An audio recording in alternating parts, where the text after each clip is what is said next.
Hello everyone, welcome back on learning big O basics and analysis of algorithm in our big O playlist. So today I will first start with a recap of what we have discussed and learned so far, and then we will continue on our journey to deep dive more into this concept. And please note that whenever you are listening to any part of this series, and if you have any concern or if you have any doubt, then please feel free to comment on my YouTube channel. So as well, I think big O notations is really a useful concept to learn about, because here what we do is like we look at the algorithm or whatever code we are writing. We analyze its runtime and memory utilization.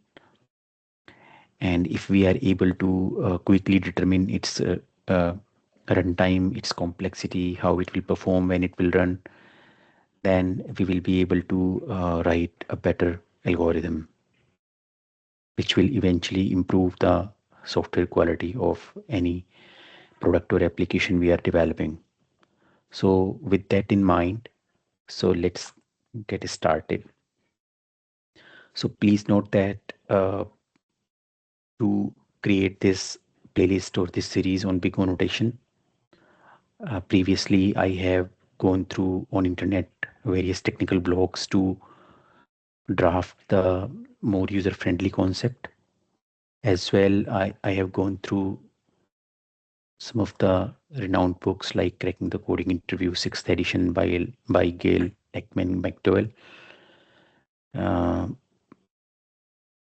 Sorry, apologies if I have not pronounced the name correctly for the author of this book, but this is a really nice book, and I would highly recommend uh, to basically read this book in entirety. And as well, I have uh, taken help from generative AI tools like Gemini, Claude, and ChatGPT to create some of the contents for this playlist. So with that, let's see what we learned in part one, which was the very first part.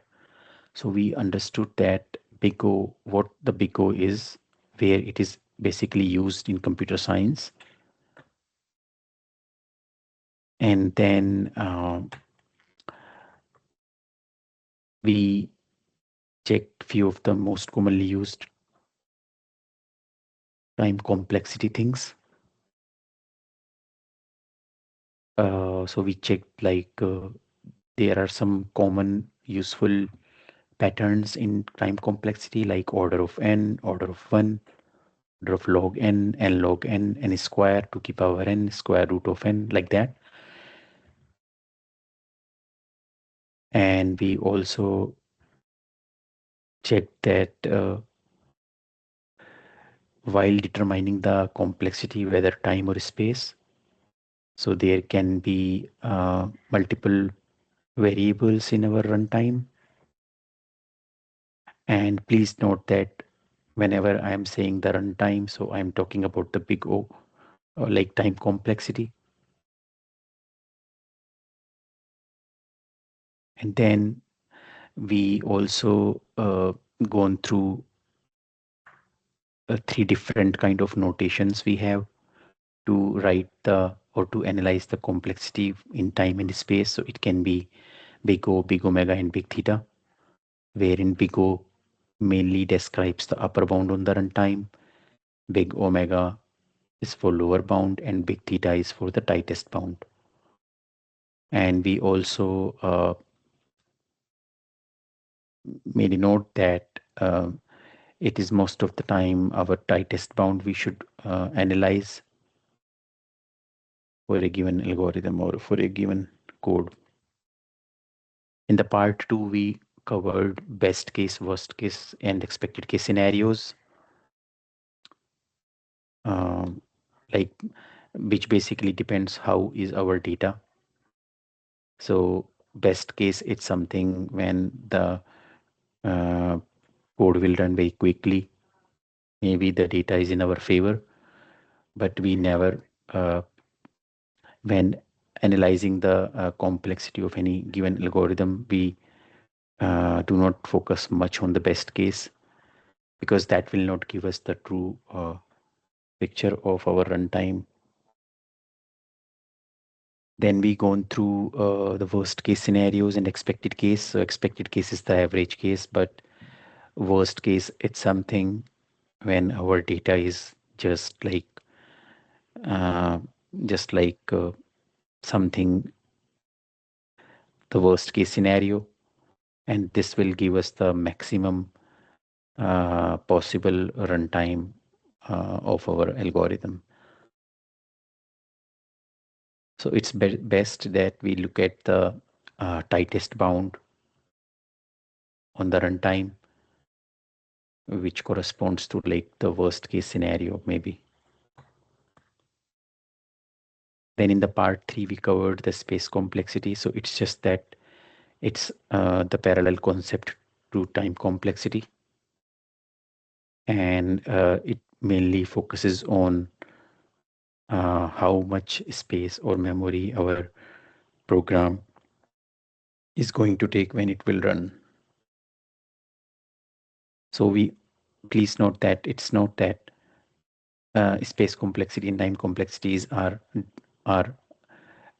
measured in different ways. It's just the same big O, big omega, and big theta, wherein we focus mostly on the tightest bound complexity for both time and space. And then we looked at few examples of recursive calls to understand the space complexity. Then we also observed that while determining complexity, we can drop the constants. And we saw a few examples with that. And then we also gone through that we can drop non-dominant terms. Like if a complexity is coming up order of n square plus n, then we can just ignore the non-dominant term like n, and we can see, or we can say that the complexity is going to be order of n square. So now we will be covering part 4. So it's just the subsequent to previous stuff. So as we noted earlier that our big O notations or most commonly used complexities comes like in the constant time order of 1, then order of log n. So this is basically just the order, like which one will perform better, right? So for example, in this case, our order of 1 will perform the best, which is a constant time. Then comes our order of log n, then is order of n, then is order of n log n, then is n square, then is 2 to the power n, and then the last one is factorial n, right? So what it means is, so in the graph, we have not covered the square root, but you can see here that uh, square root will fit in after log n and before order of n.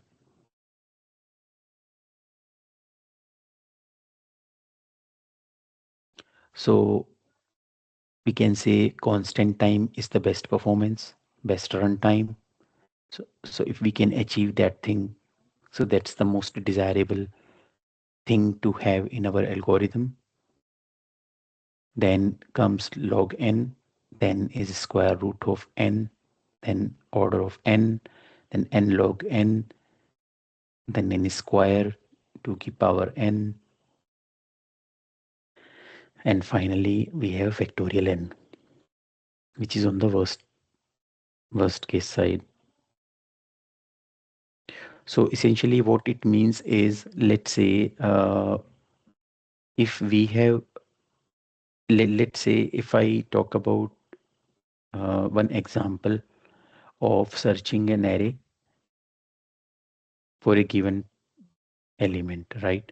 So let's say we have given an array of, let's say, if I just write it 1, 2, 3, 4, and 5, right?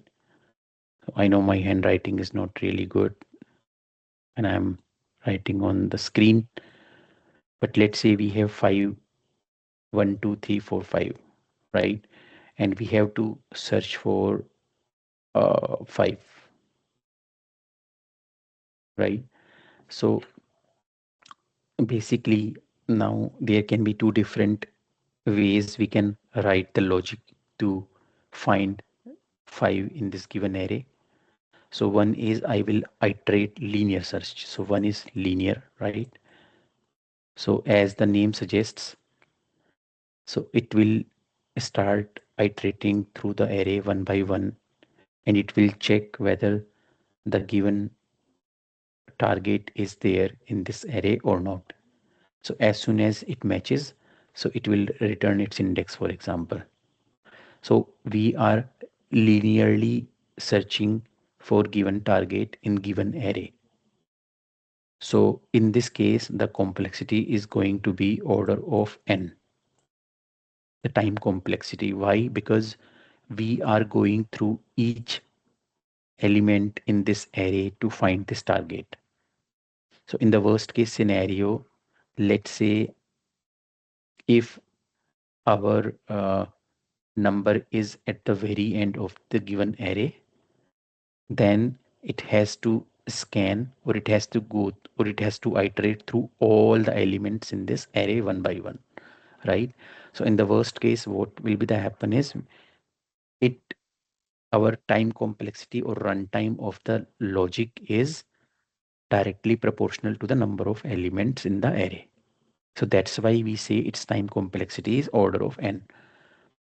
Now what we can also do is we can also write another logic to do the same thing, right? So we call that binary search.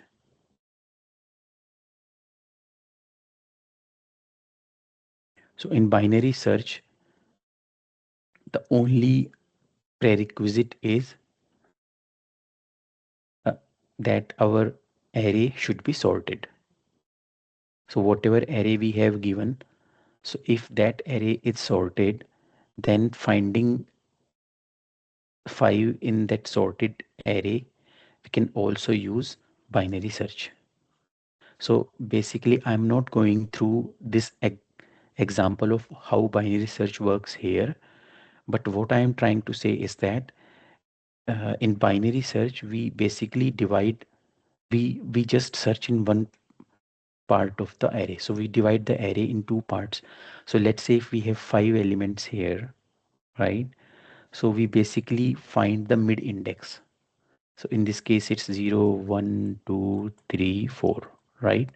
So in this case, its midpoint is 2, right? The first index plus last index divided by 2, right? So now we will look at whether at 2 do we have 5 or not. So we do not have at second index the value is 5, but we also know that my 5 is going to be in upper half of this array. Why? Because this array is sorted. right? So we do not need to look into the lower range values because our array is sorted in the increasing order. So we know that 5 will always be after 3, after whatever element we have at this mid position. So again, we will do it 2 plus 4, something like that, divided by 2, right? So again, so basically in every step, we are just doing it in one part of this array, and we are filtering the other part of the array as we know that it can never be there in that other part. So if we calculate its complexity, so that is going to be order of log n. And we just saw that log n is better than order of n. So that's why we also, uh, if we are aware that how the order is in terms of complexities, which will perform better, then it's good, right? So yeah, that's it. Now, the other thing is many steps in single algorithm. Add versus multiply. So now, for example, sometimes we get confused whether to add the complexities or the time taken in a given algorithm or to multiply the time taken for different steps. So let's say if I have given a function wherein I have two arrays being passed. So in array A and array B. So what I do in that function is I iterate through array A first, and then after that I iterate through second array B. So in that case, and we know that both these for loops are independent of each other. So in this case, logically, what will be the runtime in big O? So it's going to be order of A plus order of B, right? Order of A plus B, right? So we do not know the length of A and length of B. So that's why we are just saying, let's say the length of array A is A and length of array B is B. So in that case, it's going to be A plus B. It cannot be A into B, right? So if I am taking to complete one task in 5 minutes and then I am doing another task which also takes 5 minutes. So the total time I am taking is 5 plus 5, 10 minutes. It's not 5 into 5, right? But if you think of the other scenario, when the multiply thing will come, when it is going to be order of A into B. So that is this example wherein I have one for loop wherein I am iterating through each element of the array here, array A, and then for each element of array A, I am iterating through each element of array B. So it's kind of nested for loop. So here, what I am doing is I am actually, so let's say if I have 1, 2, 3 in array A, right? And I have in B again 1, 2, 3. So here what I am doing is I am how many times I am doing this for loop. So that is going to be my complexity. How many steps I am doing in this logic. So what I am doing here is for 1, I am going through each index in second array B. Then I go back to 2 in array A, and then I again do the same thing for this, then same thing for this, then same thing for this. So it means that if there are 3 elements in array A and three elements in array B. So I am doing it for how many times? Three times three, right? Total nine times I am doing it. So that's why it's when one task is being done for, so when there is a dependency between the two tasks,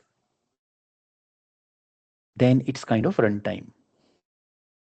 So that's what we are saying here, that if your algorithm is in the form of do this, then when you are all done, do that, like that, step one, step two, then we add the runtimes. But if we say do this for each time you do that, then it's a multiply.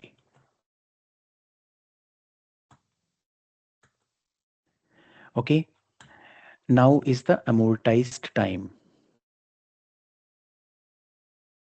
So amortized time is just a mathematical, let me just go through it.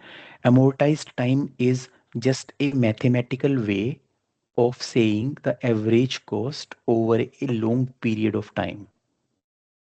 Okay, so it proves that even if an algorithm does something really slow once in a while, it happens so rarely that the average time per step remains extremely fast. So amortized is actually the average kind of thing, average cost over a long period of time. So let's take an example. So let's say we have an array list, right? So array list is what? Array list is a dynamic array, right? Underlying data structure in array list is array. So what we have here is, so we will never be out of space. So generally what happens in our array is like we have fixed set of, we can fill the array with fixed set of elements. So if I am declaring an array of size 5, then I cannot add 6 elements or more than 5 elements in that array. So it's of fixed size. But array list is something which grows over time. So if we want to, and we never define its size, right? So that is the whole purpose. So it's a dynamic resizing array. So we will never run out of space in the array list if, since its capacity will grow as we insert more and more elements. And its underlying data structure is array. So when the array hits capacity, then array list class will create a new array with double the capacity and copy all the elements over to the new array. So now why we are talking about array list in the first place in this amortized time, right? Because in array list, what happens is every time it has number of elements uh, in the power of 2, then it will resize. Okay, so what we mean to say is that, so initially there is just one element, right? Let's say I created array list initially, which is blank. Then I am putting it in one element in this, adding one element to this array list. Now it is one, right? So what will happen is, so just note that it will resize, uh, like when in the power of 2.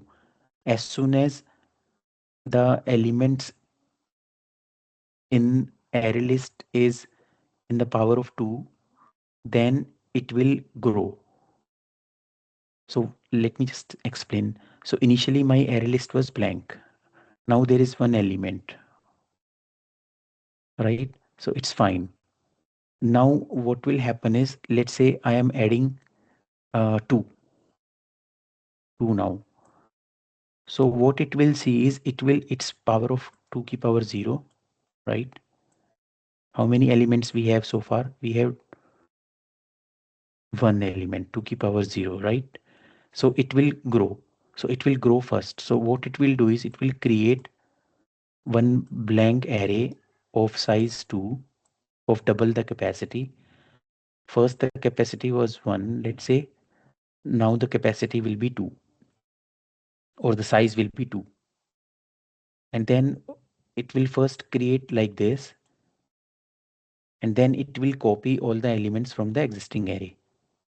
So now 1 will be copied here, and then 2 will be inserted here, right? So now how many elements we have? It's 2 keep 2 power 1, 2 raised to the power 1, right? It's two elements we have. Now let's say we want to add 3. So we have added this, we have added this. Now we are adding 3. So what it will do is it will check how much is my size now, how much is my capacity. It's 2 key power 1. So what it will do is at this step it will again create size with bigger capacity. So it will be like 1, 2, 3, 4, and then it will copy all the elements to here, right? So it will copy 1, 2, and then after copying all the elements it will just put 3 here, right? So now when comes, now I am done with this part. Now I am adding 4, let's say. So I am adding 4. I have the space as well in this, so I will add 4 here. So I am done. And then now I am adding 5. So it's now 4 elements in this, which is equivalent to 2 2 power 2. So again, at this time, before I add 5, what I will be doing is I will be creating bigger array of how much size? Size of 8, double the capacity. So 1, 2, 3, 4, 5, 6, 7, 8. So total 8 we have, right? And then I will copy all the elements from existing array, and then I will add 5. Now if there are 3 more elements, then they will just be inserted at the end very quickly. So far what I have done here is, so so far what I have done here is, or what we can see from this example is, so most of the time, so like sometimes my inserting a element in underlying array, or I would say adding an element to array list is very quick when there is a space or the capacity in the underlying array. But then sometimes it has to create the new array and copy all the elements to new array and finally add the new element at the end of the array. So so basically most of the times adding an element to array list is very quick, but sometimes it will take long time. So here comes the thing of amortized time. So we want to see what is the average cost over a long period of time, right? So let's see what we have. So now if I want to determine the runtime of insertion in array list, so we are saying that why? So we are saying that the array could be full. If the array contains n elements, then inserting a new element will take order of n time, right? So whenever the array is full, then it's going to take order of n time to insert a new element, right? Why? Because we have to first create a new array of double the size of existing array and then copy the n elements. So it means that insertion will take order of n time. However, we also know that this doesn't happen very often. The vast majority of the time, the insertion will be in order of one time, right? This is what we have seen. So we need a concept that takes both into the account. This is what the amortized time does. It allows us to describe that yes, this worst case happens every once in a while, but once it happens, it wouldn't happen again for so long that the cost is amortized. So this step of creating a new array of double the capacity of existing array and then copying all the elements from existing array to new array, this step is going to happen very rarely, like just once in a while. But we have to take this cost as well into our consideration while calculating the runtime, right? So we are now trying to find how much is the amortized cost, how much is the time complexity of insertion in array list. So we are saying that um, so so now let's say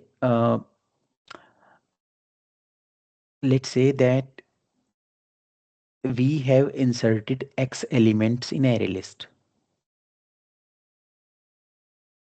Then what we have to do is we need to find out how many, what is the insertion time of inserting these x elements, right?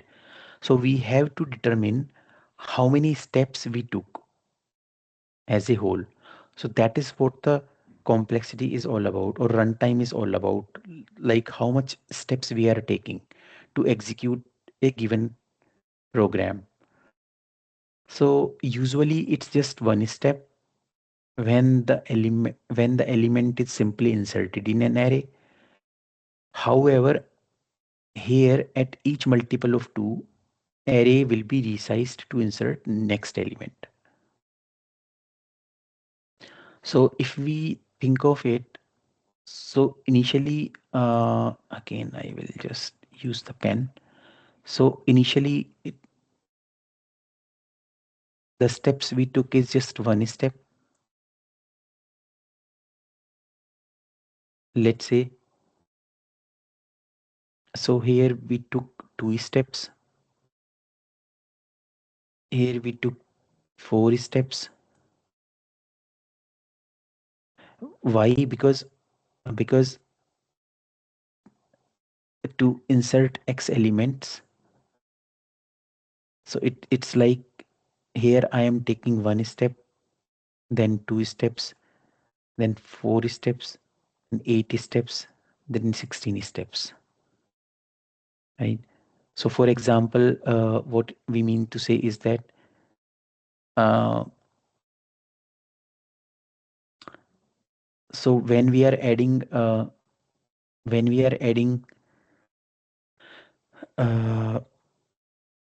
third element, so I will be taking 2 steps. Similarly, when I am adding fifth element, then I am taking 4 steps. When I am adding uh, what to say 9 elements,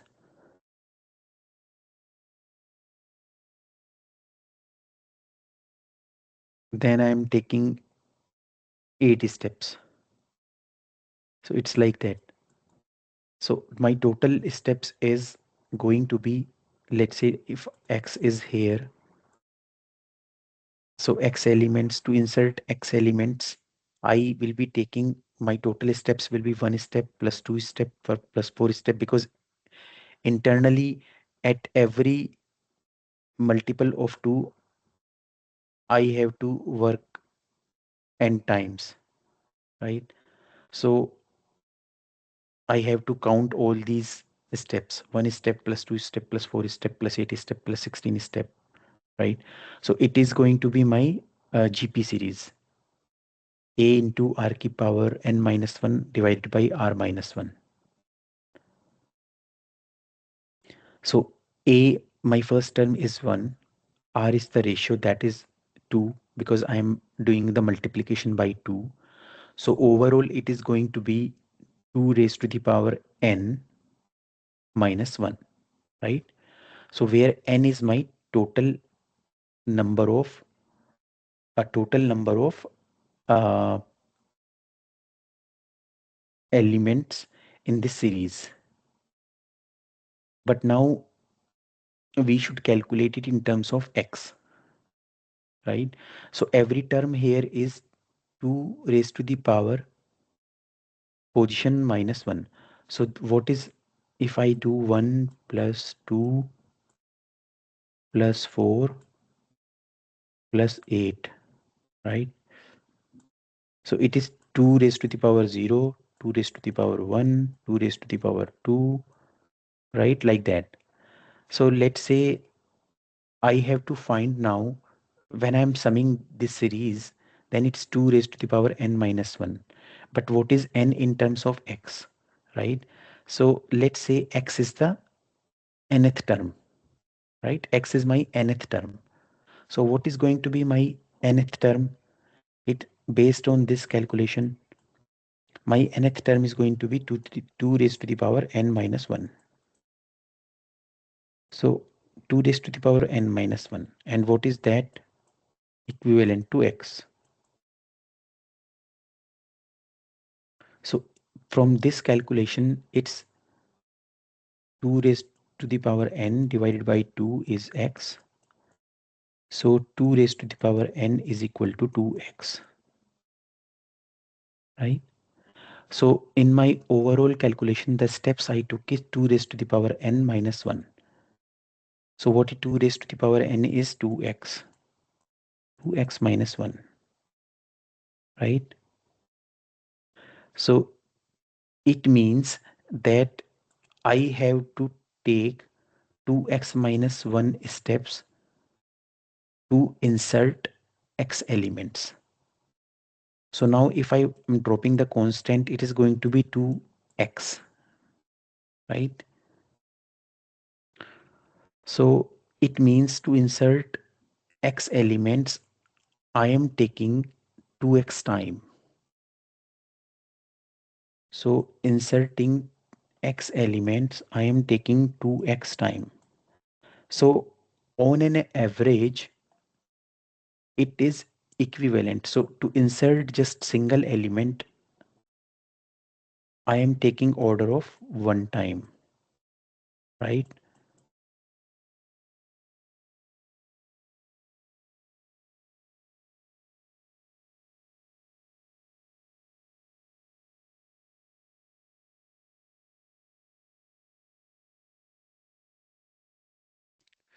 So eventually we are saying that my amortized time is order of 1.